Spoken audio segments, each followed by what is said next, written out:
Everyone, welcome to Harnoor home kitchen. ಇವತ್ತಿನ recipe panipuri. Panipuri ಮನೆಯಲ್ಲೇ ಹೇಗೆ ಮಾಡೋದು, ಎಷ್ಟು ಬೇಗ ಆಗುತ್ತೆ, ಕಮ್ಮಿ ಇಂಗ್ರೀಡಿಯೆಂಟ್ಸಲ್ಲಿ ರುಚಿಯಾಗಿ ಪಾನಿಪುರಿ ಮಾಡ್ಬೋದು. ತುಂಬ ಟೇಸ್ಟಿಯಾಗಿರುತ್ತೆ. ಹೇಗೆ ಮಾಡೋದು ನೋಡೋಣ ಬನ್ನಿ. ಇದಕ್ಕೆ ಇಂಗ್ರೀಡಿಯೆಂಟ್ಸ್ ತುಂಬಾ ಕಮ್ಮಿ ಬೇಕು. ಇದು ಬಟಾಣಿ, ಒಣಗಿರೋ ಬಟಾಣಿ, ಹಸಿ ಬಟಾಣಿ ತಗೋಬೇಡಿ, ಒಣಗಿರೋ ತಗೊಳ್ಳಿ. ಓವರ್ನೈಟ್ ನೆನೆಸಿಟ್ಟಿದ್ದೀನಿ. ಇದನ್ನ ಬೇಯಿಸ್ಕೋಬೇಕು ಕುಕ್ಕರಲ್ಲಿ. ಬಟಾಣಿ ಬೇಕು, ಮತ್ತೆ ಪುದೀನ ಒಂದು ದೊಡ್ಡ ಹಿಡಿಯೋಷ್ಟು ಪುದೀನ, ಕೊತ್ತಂಬರಿ ಸೊಪ್ಪು ಒಂದು ಸ್ವಲ್ಪ, ಪುದೀನಾಗಿಂತ ಸ್ವಲ್ಪ ಜಾಸ್ತಿ ಕೊತ್ತಂಬರಿ ಸೊಪ್ಪು. ಇಲ್ಲಿ ಗ್ರೀನ್ ಚಿಲ್ಲಿ ತಗೊಂಡಿದ್ದೀನಿ, ಒಂದು 4-5 ಗ್ರೀನ್ ಚಿಲ್ಲಿ ಹಾಕಬೇಕು. ಉಪ್ಪು ರುಚಿಗೆ ಎಷ್ಟು ಬೇಕೋ ಅಷ್ಟು ಉಪ್ಪು ಹಾಕ್ಕೊಳ್ಳಿ. ಪಾನಿಗೆ ಒಂದು ಆನಿಯನ್ನು, ಮತ್ತು ಇದು ಪಾನಿಪುರಿ ಮಸಾಲ ಪೌಡರು, ಇದೊಂದು 2 ಟೇಬಲ್ ಸ್ಪೂನ್ ಅಷ್ಟು ಬೇಕು. ಯಾವುದಾದ್ರೂ ಬ್ರ್ಯಾಂಡ್ ತೊಗೊಳ್ಳಿ, ಚೆನ್ನಾಗಿರುತ್ತೆ. ಒಂದು 2 ಟೇಬಲ್ ಸ್ಪೂನ್ಸ್ ಪೌಡರ್ ಬೇಕು. ಲೆಮನ್ ಜ್ಯೂಸ್ ಬೇಕು, ಫ್ರೆಶ್ ಇದ್ದರೆ ಅದನ್ನೇ ಯೂಸ್ ಮಾಡಿ, ಫ್ರೆಶ್ ಲೆಮನ್ ಇದ್ದರೆ. ಇದು ಪೂರಿ ರೆಡಿ ಸಿಗುತ್ತಲ್ಲ ಅಂಗಡಿಗಳಲ್ಲಿ, ಎನಿ ಗ್ರಾಸರಿ ಶಾಪಲ್ಲಿ ನಿಮಗೆ ಸಿಗುತ್ತೆ. ಇದನ್ನು ಡೀಪ್ ಫ್ರೈ ಮಾಡೋದಷ್ಟೇ. ಇದು ರೆಡಿ ಇದೆ ಪೂರಿ, ಇದನ್ನು ಡೀಪ್ ಫ್ರೈ ಮಾಡಿ ಇಟ್ಕೊಳ್ಳೋದು. ಇಷ್ಟು ಇಂಗ್ರೀಡಿಯೆಂಟ್ಸ್ ಬೇಕು. ಇವಾಗ ಹೇಗೆ ಮಾಡೋದು ನೋಡೋಣ. ಬಟಾಣಿನ ಕುಕ್ಕರಲ್ಲಿಟ್ಟು ಬೇಯಿಸ್ಕೊತೀನಿ. ಅದು ಬೇಯೋಷ್ಟರಲ್ಲಿ ಪಾನಿನೂ ರೆಡಿ ಮಾಡ್ಕೋಬೋದು. ಬಟಾಣಿ ಹಾಕಿದ್ದೀನಿ, ಇದಕ್ಕೆ ಸಾಲ್ಟು, ಗ್ಲಾಸಷ್ಟು ನೀರು ಹಾಕಿ ಬೇಯಕ್ಕಿಡೋಣ.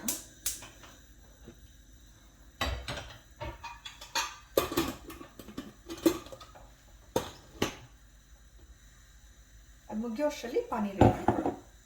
ಪಾನಿ ಮಾಡ್ಕೊಳ್ಳೋಕ್ಕೆ ಒಂದು ಮಿಕ್ಸಿ ಜಾರ್ಗೆ ಮೆಣಸಿನಕಾಯಿ, ಪುದೀನ,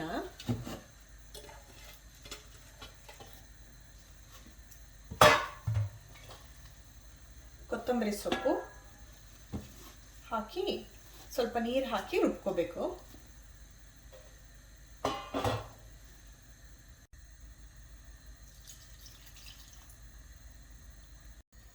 ರುಬ್ಬಿದ್ದಾಯಿತು.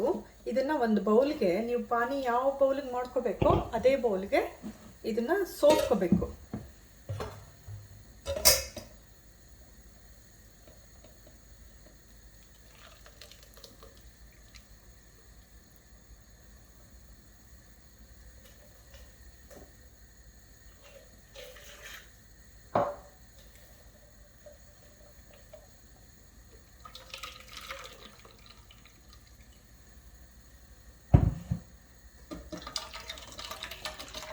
ಈ ಥರ ಗಟ್ಟಿಯಾಗಿ ಬರುತ್ತೆ, ಸ್ವಲ್ಪ ಗಟ್ಟಿ, ಅದು ವೇಸ್ಟ್, ಅದನ್ನೆಲ್ಲ ಹಾಕಿದ್ರೆ ಅಷ್ಟು ಚೆನ್ನಾಗಿರಲ್ಲ.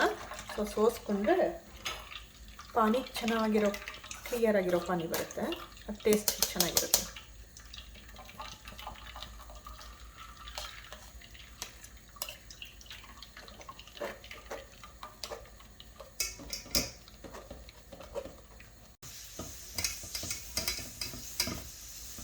ಇದಾಯಿತು. ಇದು ವೇಸ್ಟ್, ಇದೆಲ್ಲ ನೋಡಿ, ಇದು ಬಿಸಾಕೋಣ, ಇದು ಬೇಡ, ಮಿಕ್ಸ್ ಮಾಡೋದು ಚೆನ್ನಾಗಿರಲ್ಲ. ಇವಾಗ ಇದಕ್ಕೆ ಎಕ್ಸ್ಟ್ರಾ ನೀರು ಹಾಕೋಣ. 2 ಗ್ಲಾಸ್ ನೀರು ಬೇಕು. ಇದು ಗಟ್ಟಿಯಾಗಿ ರುಬ್ಬಿರ್ತೀವಿ, ಸ್ವಲ್ಪ ಎಕ್ಸ್ಟ್ರಾ ನೀರು ಹಾಕ್ಕೊಂಡ್ರೆ ತೆಳ್ಳಗೆ ಚೆನ್ನಾಗಾಗುತ್ತೆ.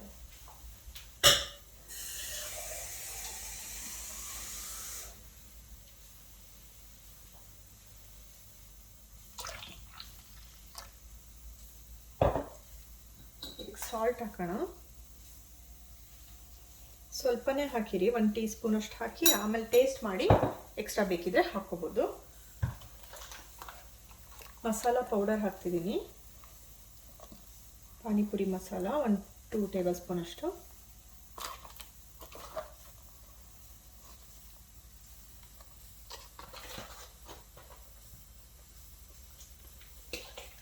ಲೆಮನ್ ಜ್ಯೂಸ್ ಹಾಕೋದು, ಲೆಮನ್ ಜ್ಯೂಸು 2 3 ಟೇಬಲ್ ಸ್ಪೂನ್ ಅಷ್ಟು.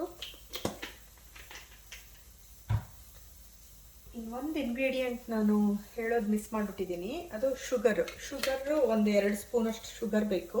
ಶುಗರ್ ಹಾಕಿ ಚೆನ್ನಾಗಿರುತ್ತೆ.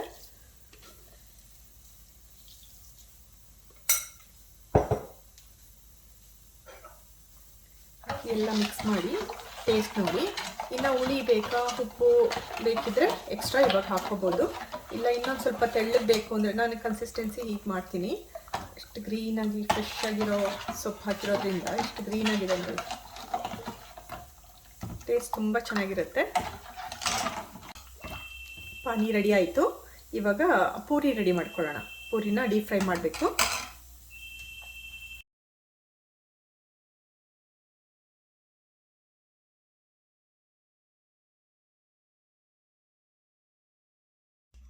ಎಣ್ಣೆ ಕಾದಿದೆ, ಪೂರಿ ಮಾಡೋಣ.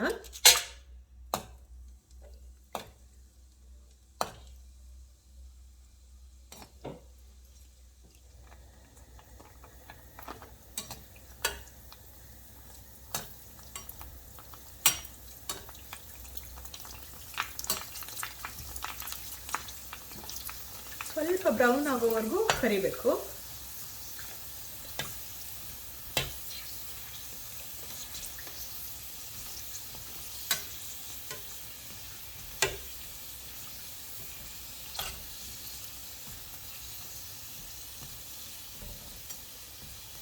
ಆಯಿತು, ಇದಿಷ್ಟ ಆಯಿತು, ಇದು ರೆಡಿ ಇದೆ.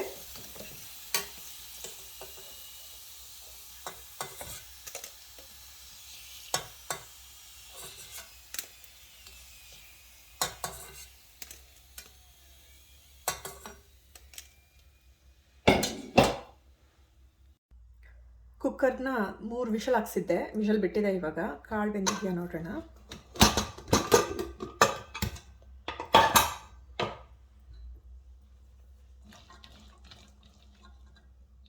ನೋಡಿ ಬೆಂದಿದೆ, ಚೆಕ್ ಮಾಡೋಣ. ಈ ಥರ ಬೇಯಬೇಕು, ಸಾಫ್ಟಾಗಿ ಪರ್ಫೆಕ್ಟಾಗಿ ಬಂದಿದೆ. ನಾನು 1 ಆನಿಯನ್ ತೊಗೊಂಡಿದ್ದೀನಿ. ಇದನ್ನು ಚಿಕ್ಕದಾಗಿ ಸಣ್ಣದಾಗಿ ಕಟ್ ಮಾಡಿ ಇಟ್ಕೊಳ್ಳೋಣ. ಪಾನಿ ರೆಡಿ ಆಯಿತು, ಪೂರಿ ರೆಡಿ ಆಯಿತು. ಪಾನಿಪುರಿ ರೆಡಿ ಆಯಿತು. ಪಾನಿ ಪೂರಿ, ಆನಿಯನ್ನು ಚಿಕ್ಕದಾಗಿ ಆನಿಯನ್ ಕಟ್ ಮಾಡಿ ಇಟ್ಕೊಂಡಿದ್ದೀನಿ. ಕಾಳು ರೆಡಿ ಇದೆ. ಇವಾಗ ಸರ್ವ್ ಮಾಡೋಣ. ಪಾನಿಪುರಿ ರೆಡಿಯಾಗಿದೆ. ಪಾನಿಪುರಿ ಸರ್ವ್ ಮಾಡೋದು ಹೇಗೆ ಅಂತ ನೋಡೋಣ. ಫಸ್ಟ್ ಕಾಳು ಹಾಕ್ತೀನಿ ನಾನು. ಸ್ವಲ್ಪ ಬಟಾಣಿ ಹಾಕಿ ಅದಕ್ಕೆ ಒಂದು ಸ್ವಲ್ಪ ಆನಿಯನ್ ಹಾಕಿ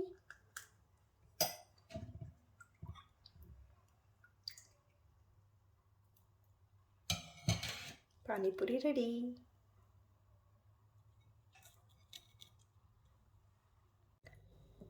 ಪಾನಿಪುರಿ ರೆಡಿಯಾಗಿದೆ.